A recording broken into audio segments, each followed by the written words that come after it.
On advancement and external affairs, we're going to call it to order. We're going to take up the following items for approval, right?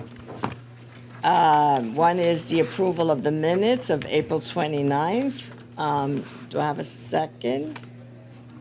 Second. Great, thank you. Any discussion on that? Hearing. Have a second. Second. No, she did. Okay, second. Any discussion on that? Hearing none, we're going to take it to a vote. Approval? Abstentions? Denials? Objections? None. Hearing none, the minutes are approved. Now we're going to address the policy calendar, right? We have a few items. But before I get to the policy, I just want to let you know that we continue to do some of the review work that we started, and that we hope that by sometime in the fall, we'll be able to present some recommendations, right? All right, going back to the policy item, 1B1, it's a resolution requesting the approval of the naming of the Randy Potok, Judith Z. Potok, and the Dorothy Hansberg Memorial Endowment Scholarship at Eugenio Maria de Hostos Community College. I'll call on Vice Chancellor James Gallo to provide some background on this item. Thank you. The Potek family has pledged a total of $481,186 to establish an endowed scholarship fund to honor and celebrate the lives of Randy Potek, Judith Z. Potek, and Dorothy Hausberg. The scholarships will support students who are in good academic standing, matriculated in the registered nurse program, and demonstrate financial need. Approximately $21,000 will be available annually to Hostos students. Hostos enthusiastically supports this resolution. That's it. I move the approval of policy item 1B1. Do we have a second? Second. Thank you. Any discussion on this item? No. All in favor? Aye. Opposed? Abstentions? Congratulations, Hostos, on another endowment. Policy item 1B2 is a resolution requesting the approval of the naming of the high-tech prep math tutoring special endowment fund at John Jay College of Criminal Justice. I thought we were going to get some more information on that. I now call Vice Chancellor Gallo to give us some background on this. Thank you. Lily Christ taught mathematics at John Jay College of Criminal Justice for almost 4 decades until her retirement in September 2005. Professor Emerita Christ received grants to establish a pre-college mathematics summer program, which she called High Tech Prep, for human investment, teachers empowering candidates' hope with preparation, reinforcement, enrichment, and perseverance. Professor Emerita Christ served as the director of the high-tech program from 1993 until 2003. She has donated $104,430 to the John Jay College Foundation to establish an endowment to be used for the purpose of providing appreciation awards to student math tutors and tutees, professional development to support math tutors, and promotional support to increase awareness of the Christ Math and Science Resource Center and build community among all tutors, tutees, staff, faculty, and other participants using the center. John Jay College enthusiastically supports this resolution. Thank you. I move the approval of policy item 1B2. Second. Any discussion? I have a question on this one. We had talked about the nature of this particular endowment to include something other than just funds for the tutors and the tutees or whatever, the people being tutored. whatever, the recipient of tutoring. Can you elaborate? Do we have any more information or clarity on that? So what they're trying to do is to increase awareness of both the center as well as the resources available to students at John Jay. And the math department there, along with leadership, believes that providing promotional support, if you will, in the form of ribbons or pins when students graduate will bring more awareness of the Math Resource Center. And that's ultimately what they're trying to do. So this is for the people in the program to just have some branding so that then they become public ambassadors for this program. Yeah, that's a nice way to All right, but it's sum it. not for any kind of other public awareness and outreach. All right, great. Thank you for that. Any other discussion items, clarification? No? Great. Let's take it to a vote. All in favor? Aye. Opposed? Abstentions? Great. Hope we'll get more branding for the math tutoring program. Congratulations, John Jay. With no other items on the policy calendar, let's move to one informational item, which is Vice Chancellor will give, James Gallo will give us a report on some of the naming and other gifts that have taken place for the last 5 years. Thank you. So we've reviewed the resolutions that came to the board from 2020 through 2024, current day. The number of resolutions that went to the board in any given year has ranged from 16 to 34. Those 34 resolutions were in 2022. We categorized these resolutions in three ranges.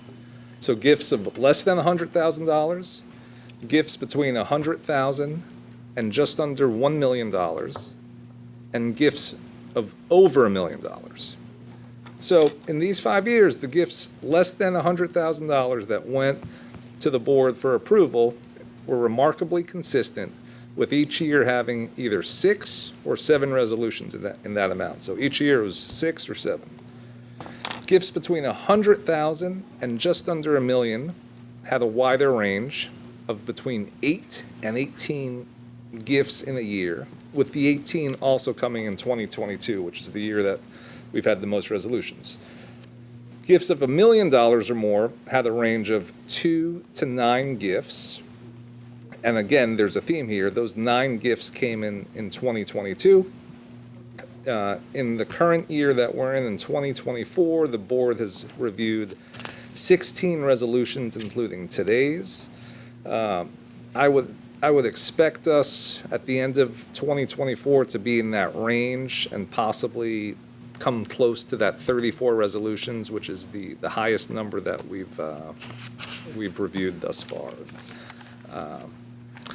That's the information I have. What questions can I answer? You have any questions? Go ahead. Really, but thank you for the review. Just to get a sense on your thoughts on, is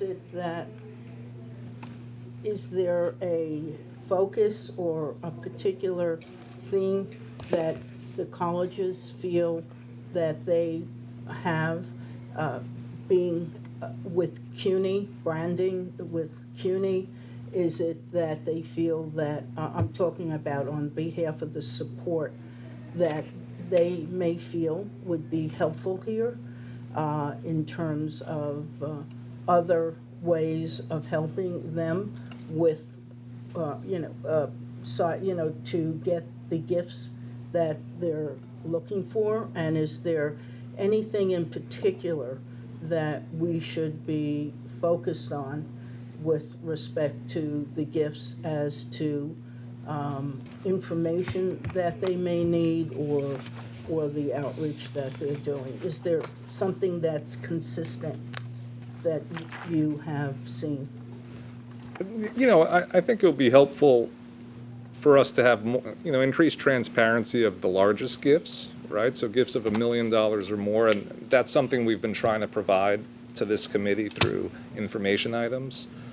The match funding that was available to the colleges for endowed scholarship support was extremely successful. So 18 colleges utilized these match funds that were part of that one-time strategic funding.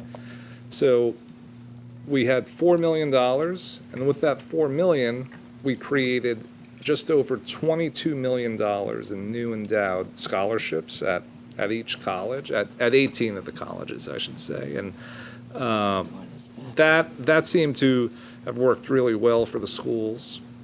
I think if we can continue to do that in the future, it just incentivizes donors to continue to support our students and our colleges.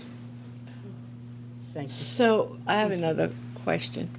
The highest number of grants, 18, come in the range of 100,000 to $1 million. What do you think we could do to support the colleges? And it'd be interesting to see the breakdown, how many of those are community versus senior. But what could we do as a chancellery to support those to get them past the $1 million mark? And then to see the distinction between those lion's share are in Hunter over the 5 years. So how do we raise more gifts? How do we help the colleges raise more gifts of $1 million or more? Is that? Right. How do you get them from the 100 to $1 million range to the above $1 million range? Because if you look at your own chart, the lion's share of those are at Hunter, and the rest of them are very small numbers. That's right. So how is it that we could either support them to get more within that range or get them above that range? Very few are above that range. That's right. Again, Hunter being the leading entity. Right. I think As a proud alumni, I'm happy to see that. But as we know, not all colleges are equal, right? In resources. In their ability to. In terms of their ability, right, to raise resources, and in terms of their alumni populations, So what we've done is we used a third party to do what's called a wealth screening. So a handful of colleges participated in this wealth screening. So it would say Jeff Rodas has gift capacity of $100,000 to $999. Jane Davis has gift capacity of $1 million or more. Now, through this process, we uncovered some names for all of the colleges so that they can focus, their efforts on what we call the top of the pyramid. That's one strategy, I believe. Continuing to steward those donors of $100,000 to $999 will increase the likelihood that they'll give $1 million or more. And finally, just showcasing those gifts of $1 million or more throughout the system, through Maite's efforts. People want to join others. They don't want to be the only ones who are making seven-figure gifts. So those are some ways we can do that. Also, there'll be some personnel hired to specifically help. I think the major gift officer, there's at least one other position. Sure. That's in the pipeline. So. I also think that presents for us an opportunity to develop this muscle that, and it seems to be even between community and seniors. There's, other than Hunter, there's no leader. Maybe City College, but that's a big stretch from there. To how is it that we can develop that muscle across the university? Because there is the goal to increase the chancellery's endowment potential, but it's also how is it that we could really, in a center like New York City, build that muscle and strength within each one of our universities. That's the challenge that we've had since the 5 years I've had on this board, and that needle hasn't really moved, so. Any other discussions, items, questions on this? Any suggestions on how we could help support and move this? No? Well, Okay. you mentioned, Vice Chancellor mentioned, you mentioned, clearly one of the areas to focus on are alum, and to see how best, and we've discussed this at various committee meetings, really to maybe going forward to identify some areas that would potentially be helpful to the outreach for alums, whether it's recent alums or alums. I think we all wind up meeting folks, whether we're traveling or you're in a grocery store, you find somebody that has gone to CUNY, and they love talking about CUNY and where they went and what happened while they were at CUNY. So clearly, any of the marketing that in our great marketing team, if, in terms of what we can do to identify areas to really do the outreach for alums. Does every university have an alumni kind of association as a fundraising arm and not only an engagement arm? Well, I would say yes, but I think in terms of going back to James's point, that some of them are very young, right? So you have Queens College and Brooklyn and Hunter, who predate the existence of the university, and then you have the number of colleges that were created. I think about it in the late '60s and early '70s, 4 years before the bankruptcy of the city, and so they have a very different history with dealing with alum. I will say one of the things that was done with the communications team was the 50 Under 50 alum initiative that they just had a reception, basically focusing on very young, I think it was 50 Under 50, right? Yes, good. But, and basically getting a group of people together and to make them very clear to understand that they're CUNY alum and university alums, so that there can be a lot of exchange, and then you can go best practices from different universities. And maybe going forward, activities that we can do. We had mentioned at one point to have a alum program at Mets and Yankees, right? It seemed to have interest quite a few people, and to get sponsorships or support for that could be highlighted in that regard. How many people, Maite recently hosted an event, how many Yeah, people? that's right, Yeah, but there were more than 50 people there, right? It was as Glenda mentioned, it was an event, and we work with Lauren's team with workforce development. It was for younger, more recent graduates, but the 50 Under 50, it's sort of, we're trying to finalize that, and hopefully then later pull that number up, right? So other people are captured for the next round, and we're just waiting for a few pictures, and we have a web page and an announcement around 50 Under 50 to sort of kick it off, right? These things take time to build, and this is more on the promotional side, on the raising, right? Remembering, because people tend to remember, right? As the trustee said, right? Hunter, right? Proud. So but I think that has been changing, and people see themselves as both, right? Or they'll say CUNY, yeah, I'm CUNY Hunter, I'm CUNY this, and so we're trying to see if we can build something, but it takes time. But we're excited about the launch of the alumni network, and not to be like, we did bring this for Trustee Cortez Vasquez, because I did give it to Trustee.